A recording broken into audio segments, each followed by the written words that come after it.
행복의 문의여는 창의문교회 화요일 매일 큐티 시간입니다. 나 무엇과도 주님을 찬양 드리시겠습니다. 나 무엇과도 주님을 바꾸지 않으리. 다른 어떤 은혜 구하지 않으리. 오직 주님만이 내 삶의 도움이시니 주의 얼굴 보기 원합니다. 주님 사랑해요.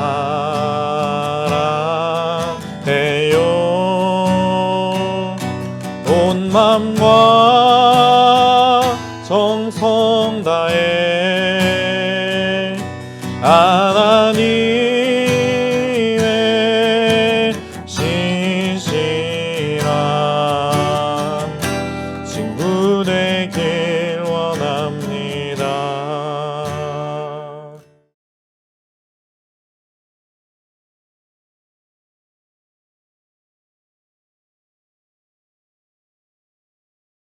또 이튿날 요한이 자기 제자 중 두 사람과 함께 섰다가 예수께서 거니심을 보고 말하되, 보라, 하나님의 어린 양이로다. 두 제자가 그의 말을 듣고 예수를 따르거늘 예수께서 돌이켜 그 따르는 것을 보시고 물어 이르시되, 무엇을 구하느냐? 랍비여, 어디 계시오니이까? 랍비는 번역하면 선생이라. 와서 보라. 그러므로 그들이 가서 계신 데를 보고 그날 함께 거하니 때가 10시쯤 되었더라. 요한의 말을 듣고 예수를 따르는 두 사람 중에 하나는 시몬 베드로의 형제 안드레라. 그가 먼저 자기의 형제 시몬을 찾아 말하되, 우리가 메시아를 만났다. 메시아는 번역하면 그리스도라. 데리고 예수께로 오니 예수께서 보시고, 네가 요한의 아들 시몬이니 장차 게바라 하리라. 게바는 번역하면 베드로라. 이튿날 예수께서 갈릴리로 나가려 하시다가 빌립을 만나 이르시되, 나를 따르라. 빌립은 안드레와 베드로와 한 동네 베세다 사람이라. 빌립이 나다나엘을 찾아 이르되, 모세가 율법에 기록하였고 여러 선지자가 기록한 그 일을 우리가 만났으니 요셉의 아들 나사렛 예수니라. 나다나엘이 이르되, 나사렛에서 무슨 선한 것이 날 수 있느냐? 와서 보라. 예수께서 나다나엘이 자기에게 오는 것을 보시고 그를 가리켜 이르시되, 보라, 이는 참으로 이스라엘 사람이라. 그 속에 간사한 것이 없도다. 어떻게 나를 아시나이까? 빌립이 너를 부르기 전에 네가 무화과 나무 아래 있을 때 보았노라. 랍비여, 당신은 하나님의 아들이시요 당신은 이스라엘의 임금이로소이다. 내가 너를 무화과 나무 아래에서 보았다 함으로 믿느냐? 이보다 더 큰 일을 보리라. 진실로 진실로 너희에게 이르노니 하늘이 열리고 하나님의 사자들이 인자 위에 오르락 내리락 하는 것을 보리라.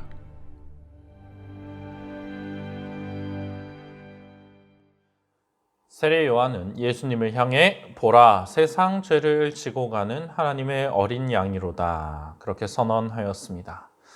이튿날 요한은 예수님과 또 마주치게 됩니다. 그리고 한 번 더 보라, 하나님의 어린 양이로다 외칩니다.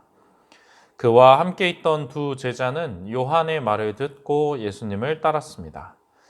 이 당시 일반적으로 제자들은 자신의 스승인 랍비만을 따랐지만 만약 스승이 다른 사람을 지목하여서 그 사람을 따르라고 말하면 그의 제자가 되기도 했다고 합니다.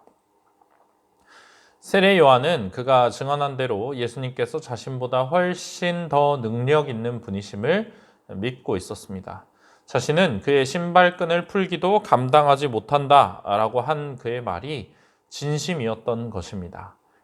그렇기에 그는 기꺼이 자신의 제자들에게 예수님을 따르라라고 말할 수가 있었습니다. 이러한 세례 요한의 모습은 세상 사람들의 가치관과는 사뭇 다릅니다. 세상에 학식 있는 자들, 유명하다는 이들은 대부분 사람들을 자신의 제자로 만드는 것에 혈안이 되어 있습니다. 더 많은 제자를 모아서 더 유명해지고 더 많은 부와 명예를 누리는 것이 그들의 삶의 목적입니다. 말로는 겸손을 가장할지 모르지만 실제로는 절대로 자기 밥그릇을 빼앗기려 하지 않습니다. 그러나 하나님의 사람은 다릅니다. 하나님을 위한 일이라면 주저하지 않고 내어드립니다. 자기 제자를 만들려는 것이 아니라 예수님의 제자를 삼습니다. 자기 철학, 자기 뜻에 맹목적으로 순종하는 이들을 길러내는 것이 아니라 하나님의 말씀과 예수님의 본을 따르는 이들을 양육하는 것입니다. 두 제자는 세례 요한의 말대로 예수님을 따랐습니다. 예수님께서는 그들에게 무엇을 구하느냐라고 물으십니다. 예수님의 대답은 단순한 것 같지만 깊은 의미를 담고 있을 수 있습니다. 예수님을 따르려는 자는 스스로 무엇을 구하는지 알아야 합니다. 세상의 성공, 건강, 어떤 내게 주어질 수 있는 콩고물, 그런 것만 바라면서 예수님을 따르려 하고 있는가? 아니면 참되신 하나님을 정말로 따르려 하는가? 예수님의 참 제자가 되려 하는가? 그것을 생각해 보아야 합니다. 두 제자는 랍비여 어디 계시오니까 하고 묻습니다. 랍비라는 것은 공인된 율법 교사들을 부르는 말이지만 때때로 존경 또는 경의를 표하는 호칭으로서도 사용이 되었습니다. 어디 계시냐라는 질문은 예수님을 따르기 위해서 거처를 알고자 한다는 의미일 것입니다. 이 당시에 제자들은 선생과 함께 사는 일들이 종종 있었습니다. 여행을 함께 하면서 가르침을 배우거나 집에 같이 살면서 배우는 일들이 있었기 때문에 지금 이들이 예수님의 제자가 되겠다는 의사를 밝힌 것으로 볼 수 있습니다. 예수님께서는 그들을 받아주시며 와서 보라 말씀하십니다. 예수님의 이 초청을 받은 이들은 다른 이들에게 동일하게 와서 보라 말하면서 그들이 예수님께로 초청할 수 있게 됩니다. 이들이 예수님과 함께 거했습니다. 때가 10시쯤 되었다라고 말하는데 현대 시간으로 오후 4시 또는 오전 10시를 가리킬 수 있습니다. 두 제자가 예수님과 하루 종일 또 밤새 함께 있었음을 의미하는 것 같습니다. 이 두 제자 중 하나의 정체는 시몬 베드로의 형제인 안드레입니다. 나머지 한 명은 밝혀지진 않지만 주로 요한복음을 기록한 사도 요한일 것으로 추정을 합니다. 안드레는 세례 요한의 증언을 들었고 예수님과 직접 시간을 보내면서 그분이 메시아이심을 확신했습니다. 그래서 자기 형제 시몬을 찾아가서 우리가 메시아, 곧 그리스도를 만났다라고 전합니다. 안드레는 베드로를 데리고 예수님께 옵니다. 예수님께서는 그를 보시고 내가 요한의 아들 시몬이니 장차 게바라 하리라 하고 말씀하십니다. 게바는 반석을 의미하는 아람어이고 베드로는 반석이나 돌을 의미하는 헬라어입니다. 예수님께서 이 이름을 주시는 이유는 장차 예수님에 대한 베드로의 고백을 반석 삼아서 그 위에 교회를 세우실 것이기 때문입니다. 이튿날이 또 되고 예수님께서 갈릴리로 나가려 하시다가 빌립을 만나십니다. 세례 요한의 두 제자는 요한의 증언을 듣고 예수님께 왔고 베드로는 형제 안드레를 통해서 예수님께 왔습니다. 그리고 빌립은 그들과 다르게 예수님의 초청을 듣고 제자가 됩니다. 다양한 방식으로 제자를 부르시는 예수님의 모습을 볼 수가 있습니다. 예수님께서는 빌립에게 나를 따르라 라고 명하십니다. 빌립은 안드레와 베드로와 한 동네인 벳세다 사람입니다. 벳세다는 갈릴리 바다의 북쪽 해안에 있는 큰 어촌 마을로 요단강 입구의 동쪽에 위치합니다. 빌립은 예수님의 부르심에 응하여 예수님의 제자가 되었습니다. 그리고 안드레가 형제 시몬을 찾아갔던 것처럼 빌립은 나다나엘을 찾아갑니다. 안드레는 예수님을 메시아라고 간단하게 증언했지만 빌립은 보다 구체적으로 증언하고 있습니다.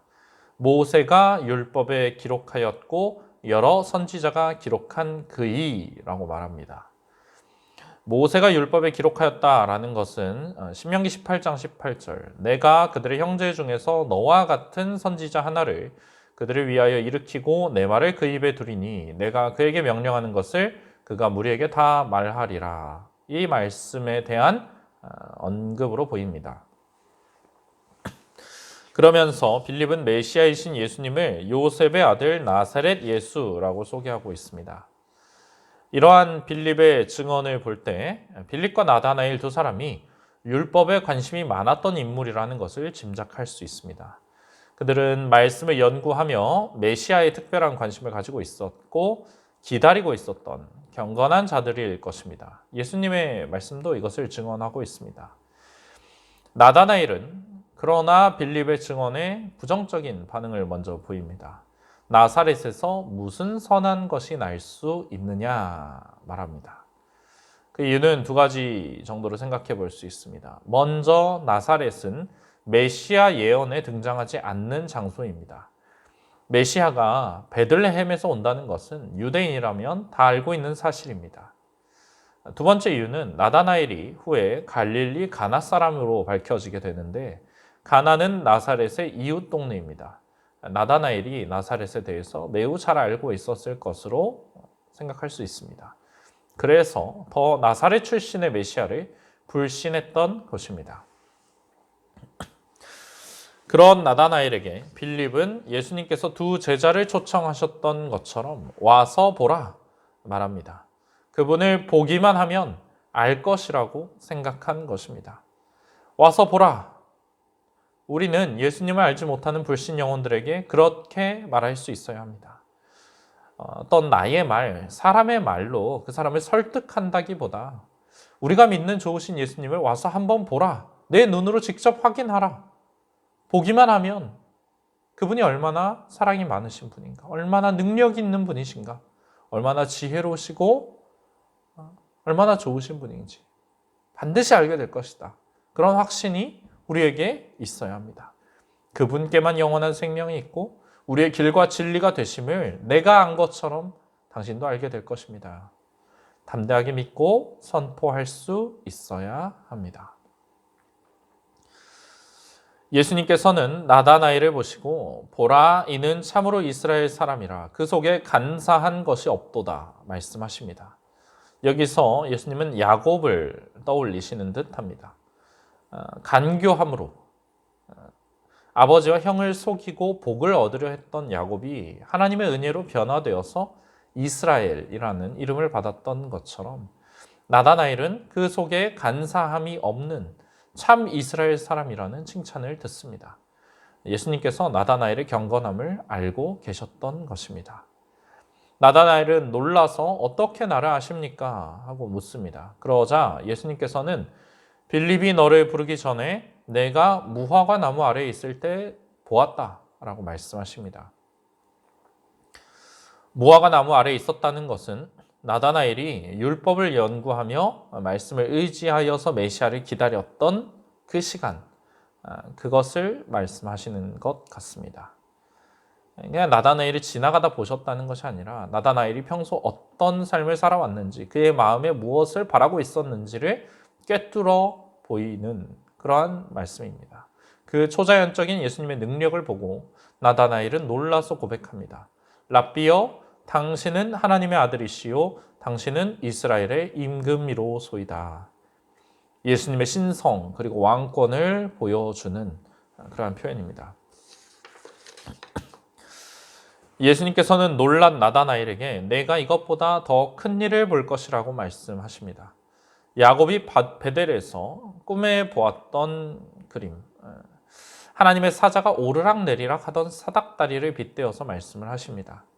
하늘이 열리고 하나님의 사자들이 오르락내리락 하는데 사닥다리 대신에 인자 위에 그렇게 할 것이라고 말씀하십니다.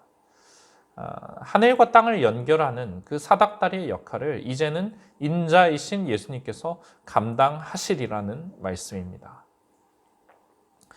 예수님께서 이 땅에 오신 목적은 우리에게 몇 가지 가르침을 주고 기적을 몇 개 행하셔서 우리를 도와주시는 그런 차원의 것이 아닙니다. 그것을 훨씬 넘어서는 큰 일을 우리에게 주님은 보여주실 것입니다.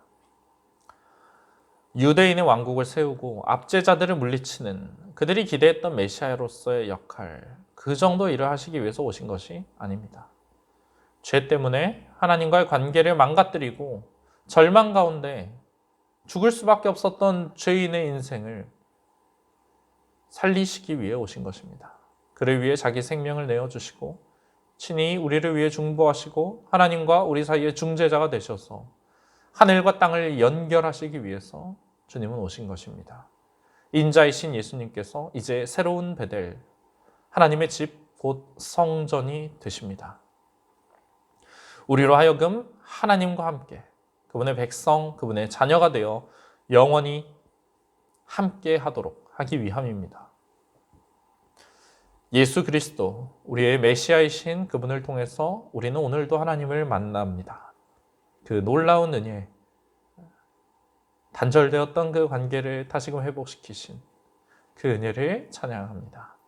우리와 함께 하시는 임마누엘 하나님의 그 은혜를 기억하며 더욱 주님을 사랑하는 오늘 이 하루가 되기를 소망합니다. 주신 말씀을 기억하며 주님 앞에 나아가시겠습니다.